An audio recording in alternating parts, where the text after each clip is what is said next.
Good morning or good afternoon, everyone, depending on where you are in the world. We're very, very pleased to have you in another session of Discovery. My name is Allison Mostowich, and I am the Director of Engagement at Efficiency Canada. I'm joining you from Calgary, Alberta, home of the Blackfoot Confederacy, the Tsuut'ina, the Stoney Nakoda Nations, the Métis Nation Region 3, and all people who make their homes in the Treaty 7 region of Southern Alberta. Before we get started, I just wanted to give a reminder to everyone that our guest speakers will present for about 20 minutes, and then we'll open the floor to questions after that. So please use the Q&A box at the bottom of your Zoom screen. We welcome all your questions. This way, the really cool feature about the Q&A box too is you can actually upvote questions. So if somebody's already asked your question and you want to see that question get answered, go ahead and upvote that question. We do have a hard stop at 12:45 Eastern time, respecting everyone's busy days and important meetings like lunch. That's typically my most important meeting of the day. So I'm very pleased to welcome our guests today. These are our very own staff from Efficiency Canada. We have Annabelle Linders, who is a policy intern with us. Alyssa Nippard, the lead policy analyst for this particular report. And then our Director of Policy and one of the original Efficiency Canada employees, Brendan Haley.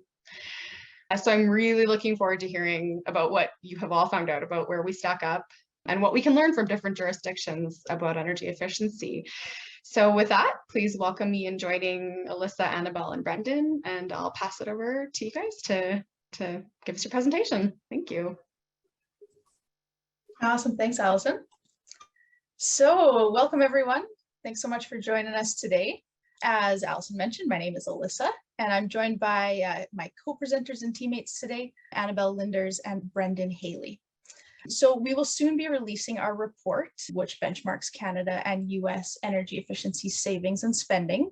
And we basically wanted to give you kind of a sneak peek and a high-level overview of our findings. So just so you know what's to come in the presentation here, I wanted to briefly walk you through what we'll be chatting about. So first, we're just going to go through the methodology of our report and speak to past similar benchmarking that we did. We will look at the median performances and the top jurisdictions.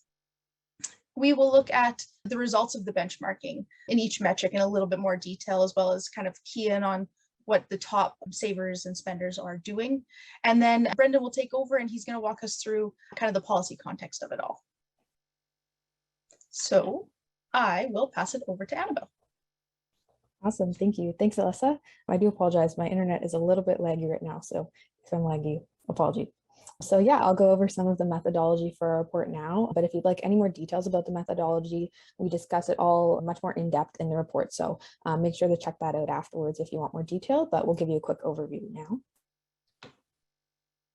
So for this report, we use 4 comparable metrics from the latest Provincial Energy Efficiency Policy Scorecard from Efficiency Canada, not a short name, which we released in November 2021, and from the American Council for an Energy Efficient Economy state scorecard. They're basically our American counterpart. They released theirs in 2021 as well.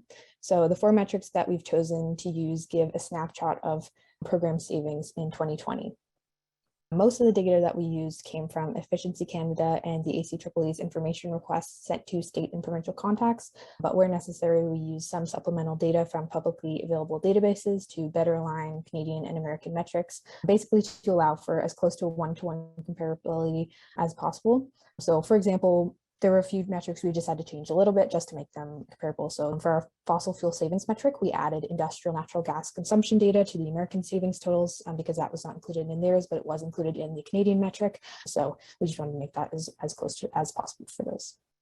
So for each metric, we ranked the performances of all jurisdictions that reported results greater than 0. And throughout our report, we do compare these performances sometimes to a similar report written by Efficiency Canada in 2020 that was looking at 2018 efficiency performances. So we use that report to document the changes in savings and spending over the 2-year difference between 2018 and 2020. All right, so our goal in writing the report was to essentially present a North American perspective on the current state of energy efficiency policy. A lot has obviously happened between 2018 and today. And so we wanted to kind of redo or provide an update to that earlier benchmarking. We wanted to update those numbers and allow this 2020 benchmarking to act as a policy indicator that can be used to improve the impact of energy efficiency programs here in Canada. I do want to note as well that the benchmarking includes energy efficiency program savings and spending only. So it doesn't include energy efficiency measures like building codes, smart grids, transportation, that kind of thing. And of course, every jurisdiction has its own unique context. So we're not suggesting that every jurisdiction should be at any certain level, but what we hope that this data does from the report is to serve as a tool to kind of drive that ambition forward. So now let's look at median levels of savings and spending across both countries. So this is just a snapshot of how both countries compare, but we'll go into each metric in more detail in a moment. So the table here shows the Canadian and American medians of each metric in our benchmarking report, as well as the average of the jurisdictions with the highest level of savings and spending. But for this slide, we're just going to focus on the median findings, and then we'll dive into the top performers in the slides to follow. And as a reminder, this table excludes jurisdictions that reported results of 0 from our calculations. So just anything above 0 was included. So looking at our first metric, electricity savings, Canadian jurisdictions have reported pretty significantly lower savings in 2020 compared to American states. The median American savings of 0.7% is nearly double the Canadian median of 0.4%. So that is a pretty significant difference there. And that gap widens even a bit more when comparing the leading jurisdictions. Moving on to savings targets, states are once again reporting a much higher median with 1.2% compared to the Canadian median of 0.5%. And it is worth noting for this metric that there's slightly different things were included in the American scorecard versus Canadian one. So the Efficiency Canada considers a variety of target setting models, but the ACEEE only included targets that were energy efficiency resource standards. So these are policies that set mandatory multi-year savings targets that explore cost-effective energy measures. So as a result, American targets are generally more ambitious than Canadian targets. I think Brendan will talk about this a little bit more later, but that's just something to note. And then our third metric of fossil fuel savings shows less of a dramatic difference between both countries compared to the first two metrics. So the median is consistent between both countries at 0.4%, and the mean of both top performers are also quite close. So overall, Canada and the US are much closer in this metric than our first two metrics. And then our last metric here, we have included program savings with both countries' data presented in Canadian dollars so that they're comparable. As we can see, the Canadian median is just slightly higher for this metric at $2 higher at $25 per capita. However, our top performers reported lower spending than American top performers, and Alyssa will talk about why that is a bit more later on. So as we can see across these medians, Canada is either reporting lower savings and spending or just keeping up with state levels. So we have a lot of opportunities for growth in all these areas. All right, so now that we've talked about median levels of savings, targets, and spending, let's see how they compare across both countries. We'll switch to discussing the top performers in each metric, where we see a wider gap starting to form between provinces and states. So our first metric that we'll dive into is electricity savings again. So this is presented as a percentage of 2020 sales. The graph on our slide here shows the top 50% of all North American jurisdictions, and then the red bars or orange bars are Canadian provinces. So the jurisdiction with the highest level of savings overall was Massachusetts with 2.3% savings. Only 2 provinces were among the top 50% of jurisdictions. Nova Scotia had 0.86% of sales and PEI had 0.76% of sales. So this shows that the province with the highest reported savings was just a bit over a third of the highest savings state. So quite a large difference there that we can see. The other 7 provinces that reported savings all reported 0.52% or less. And then Saskatchewan was the only province that did not report savings in 2020. Looking at American savings, there were 15 states that reported savings of 1% or more. So yeah, none of our provinces reported 1% or more, but 15 states did. And 2 states, Massachusetts, hard to say, Massachusetts and Rhode Island reported savings over 2%. It's worth noting that when comparing the data to our previous benchmarking from the 2018 data, both Canada and the US reported decreased savings from 2018 to 2020. So next we benchmarked jurisdictions' average annual electricity savings targets, and this is shown as a percentage of annual forecasted sales over the targeted period. So this graph here that you can see that shows the distributions of targets in both countries. And right away, I think it's pretty apparent that from the graph that the majority of American states are more ambitious than even Canada's top performer. So Canada's top performing province is Nova Scotia. They have just a little bit over 1% savings targets. And then the remaining Canadian provinces have targets falling between 0.36% and 0.96%. So then you look at comparing to the states, 19 of the 25 state targets that were included in the scorecard were 1% or greater, and four states had annual targets of 2% or more, and no provinces reported 2% or more. So that's pretty significant there. And then Massachusetts reported the most ambitious level of savings at 2.7%, which is more than 2.5 times the highest Canadian target. So yeah, you can see quite a big difference there. All right, so next we look at fossil fuel savings, which include natural gas and non-regulated fuels, so things like wood and heating oil. We included savings in this metric that are directly attributable to energy efficiency programs in the benchmark year, so in 2020. Fossil fuel savings are presented as a percentage of total sales. As with electricity savings, the graph that you see here shows jurisdictions in the top 50% of performers.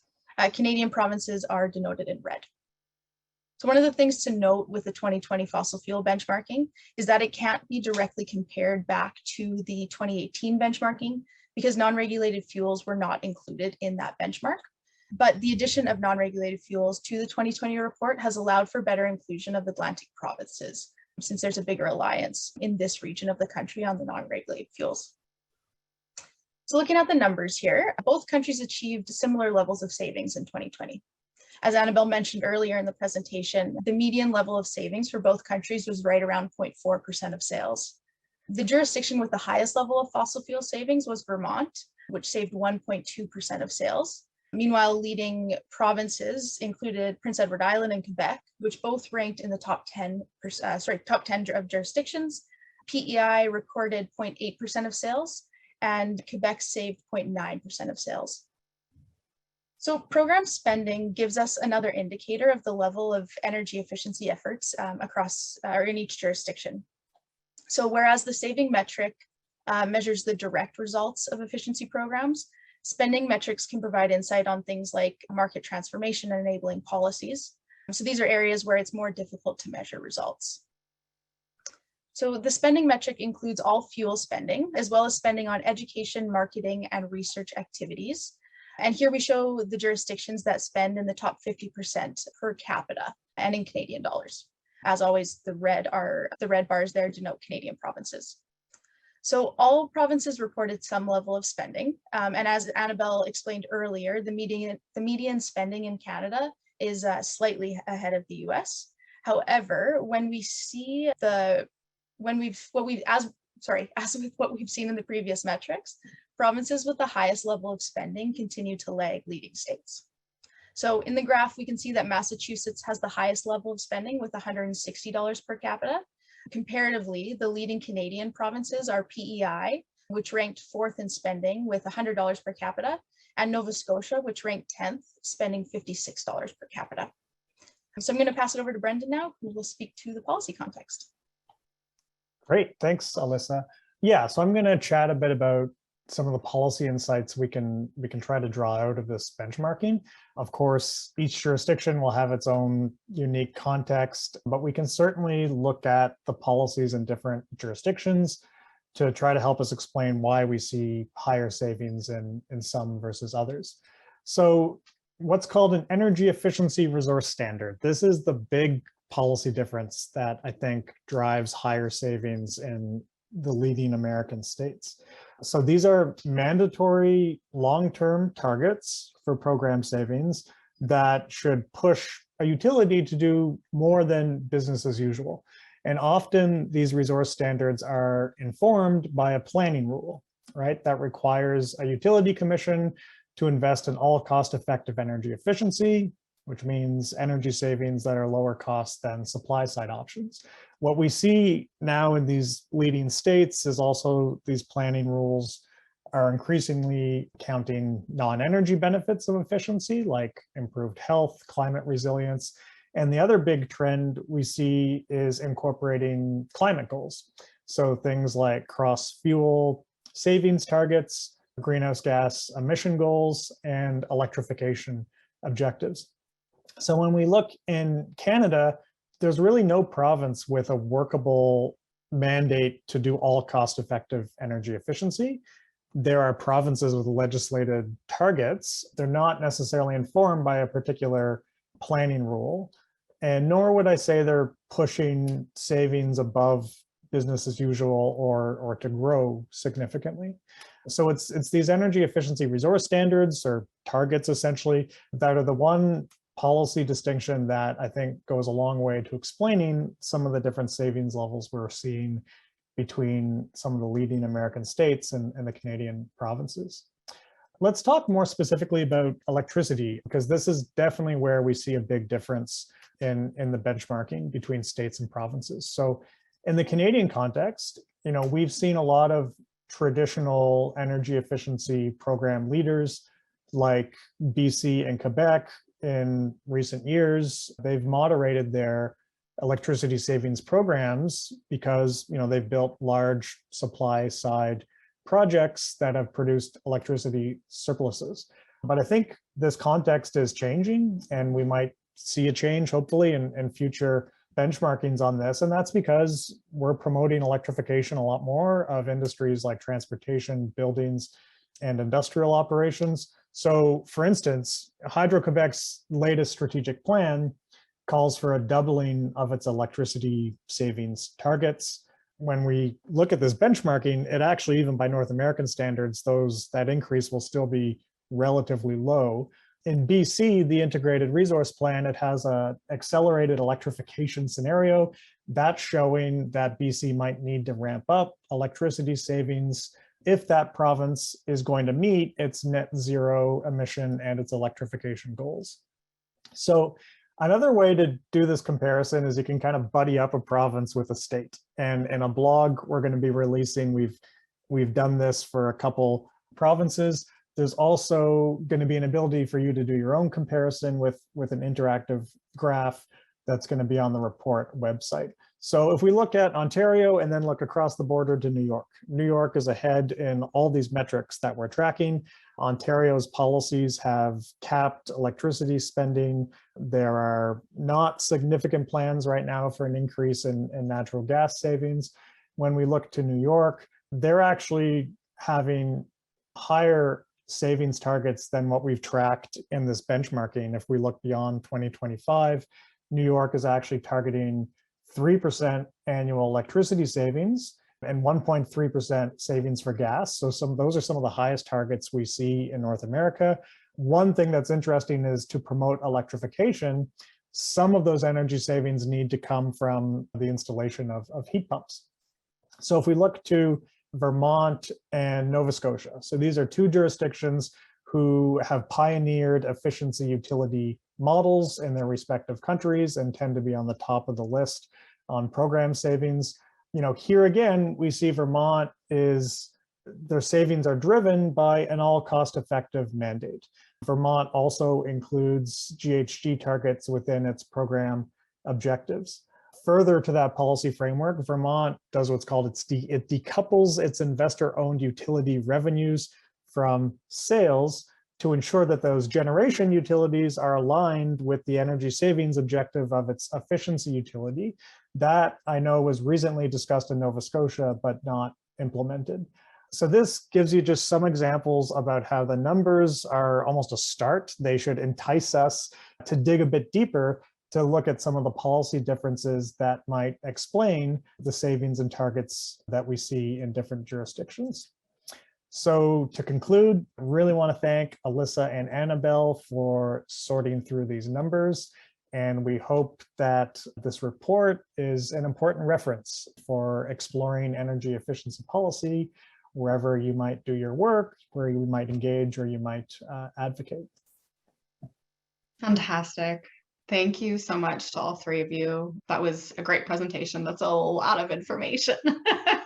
And I know that's probably not even half of the information that's in the report. So there's our little Easter egg. We'll get to that at the end of Q&A period. I know that we mentioned we would share the link, and that's kind of the sneak peek.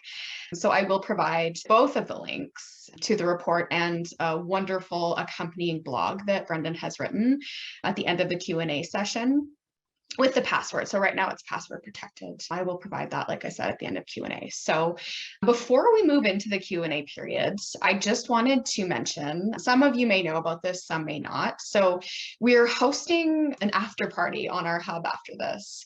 So that after party is what we call a campfire. So our campfire is where you can connect with Brendan and Annabelle and Alyssa after the session is over. It's a little bit more collaborative, and you can actually ask your own questions and have a really good discussion about this and connect face-to-face, or at least digitally face-to-face.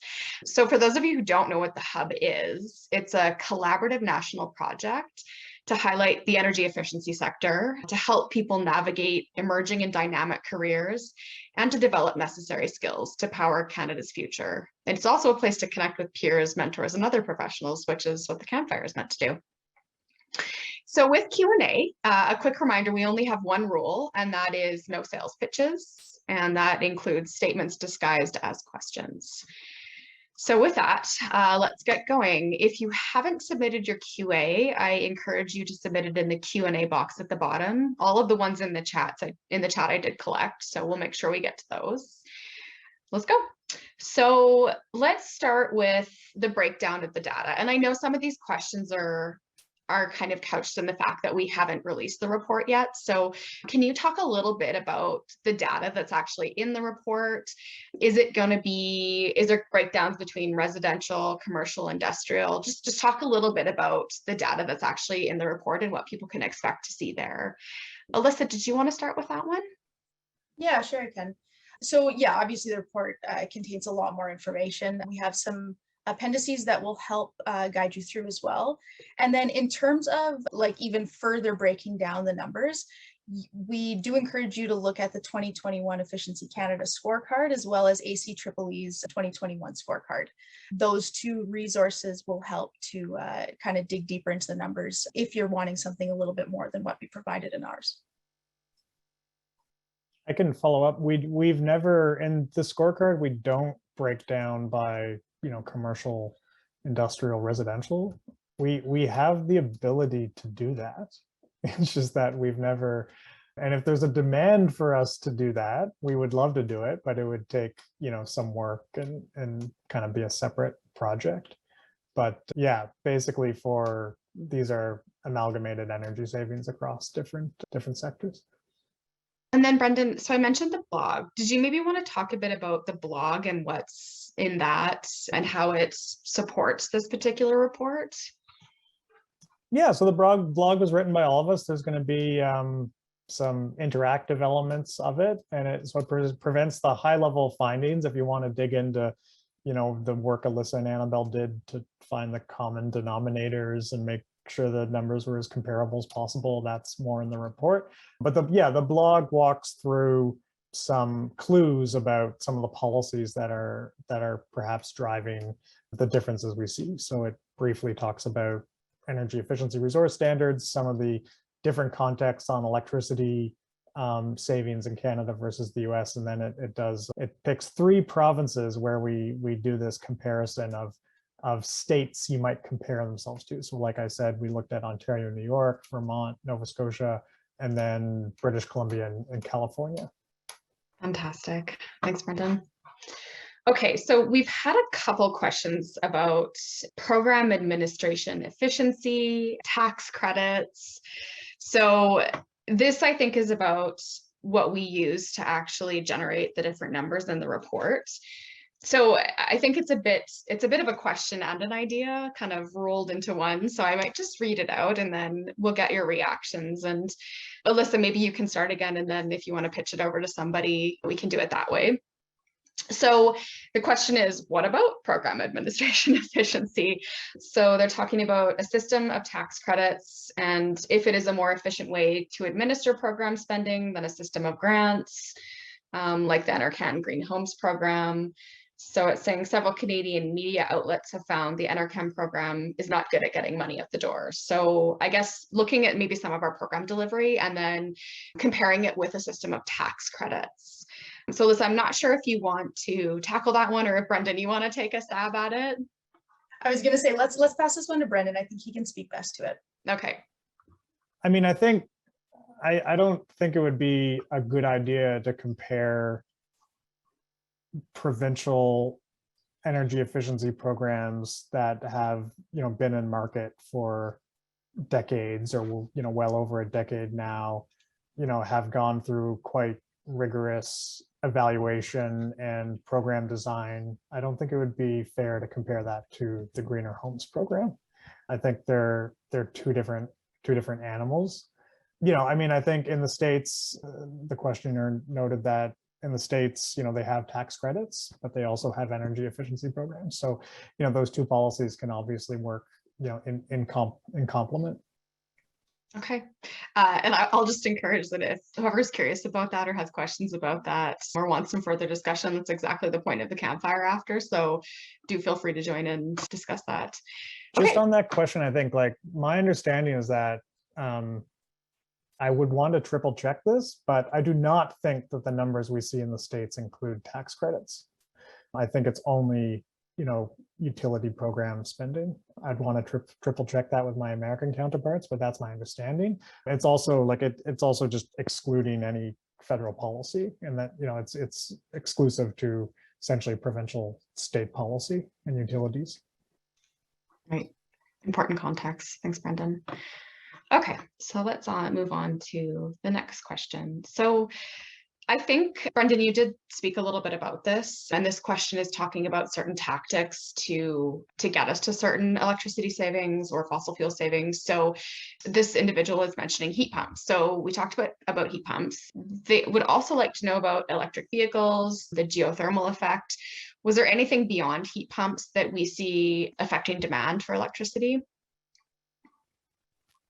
I mean, the major area where, sorry, I'm not too sure if I understand the question entirely, but the major area where heat pumps would play a role is in the energy savings, is in the numerator.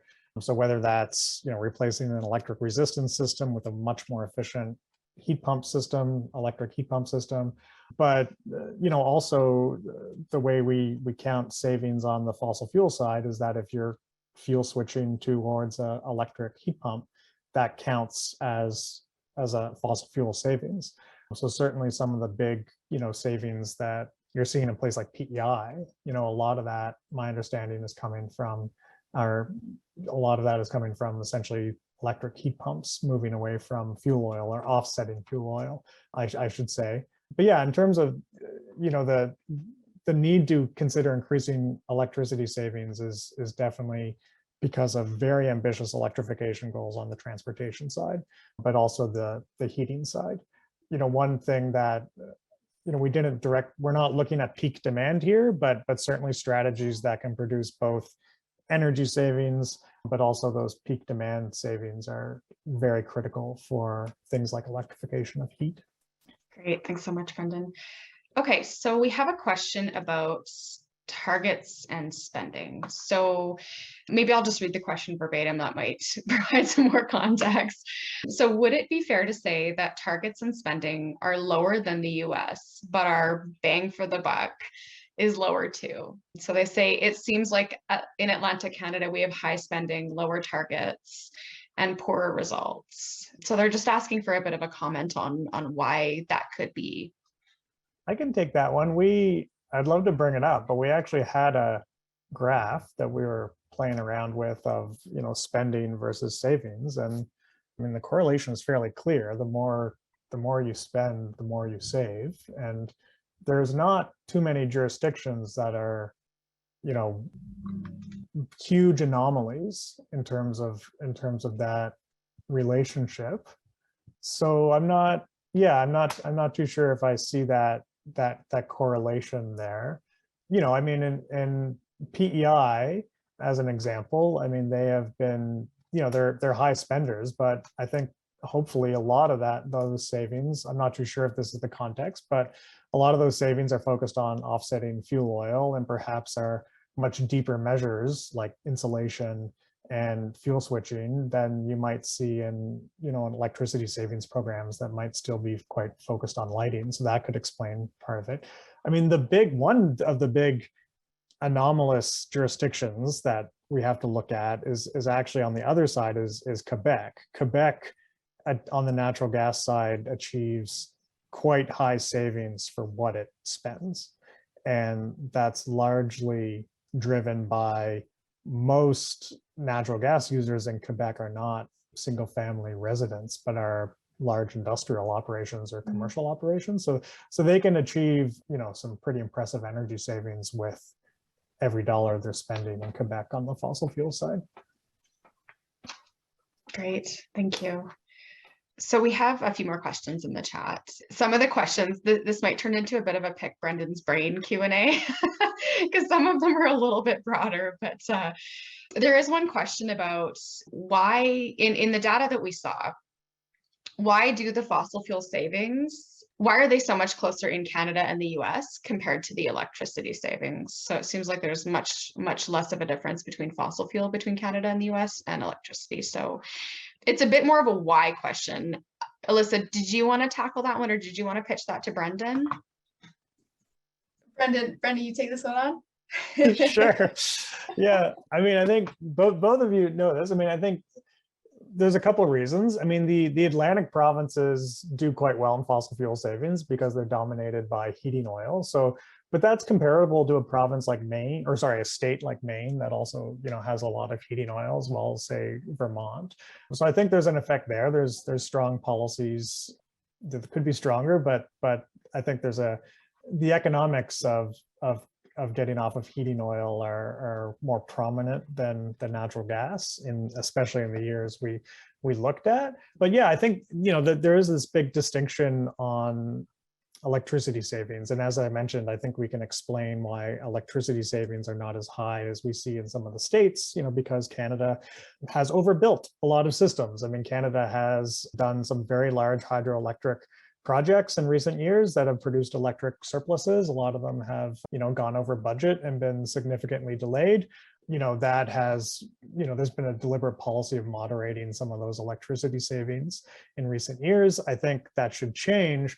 And it's not the same on fossil fuel savings. I guess I would turn that around a bit. I mean, yes, the Canadian provinces are kind of closer to the middle, and some of our provinces like Quebec and PEI are in that top 10 of fossil fuel savings, but why aren't the Canadian provinces actually the leaders in fossil fuel savings? It would make some sense to see the top jurisdictions on fossil fuel are Canadian provinces, and the top jurisdictions on electricity may be American states, right? Because in Canada, we have a lot of clean electricity that can produce fossil fuel savings through, say, efficient fuel switching, and we have fairly ambitious net zero goals, and we have some of those provinces, especially in Atlantic Canada, where there should be a real impetus to get off of heating oil. So we should be really upping our game on the fossil fuel savings side in this side of the border.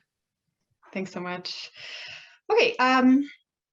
So I think we had kind of addressed some of this in the presentation. Some of these questions were during the presentation before we had gotten to some of the information, but maybe I'll just ask this again so that people have clarity. So in the report, and if it's not in the report, are there evaluations indicating differences in the decision-making processes among industrial, commercial, and institutional energy users?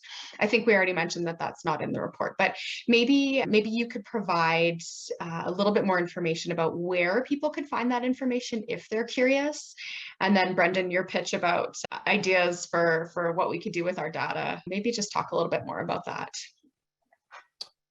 Yeah, sure. So in the general scorecard we produce, we do get into this a little bit, if I understand the question correctly.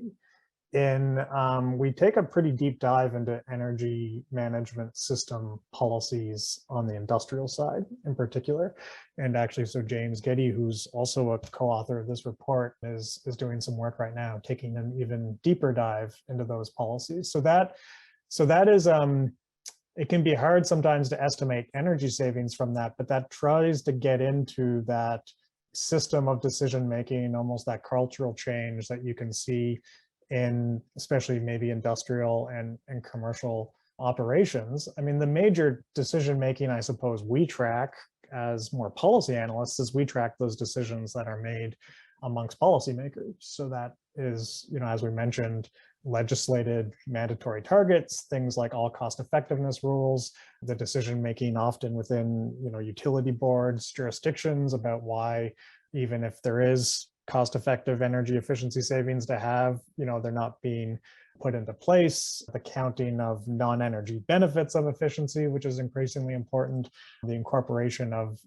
GHG and electrification goals. I mean, these are all really interesting policy innovations that we're seeing.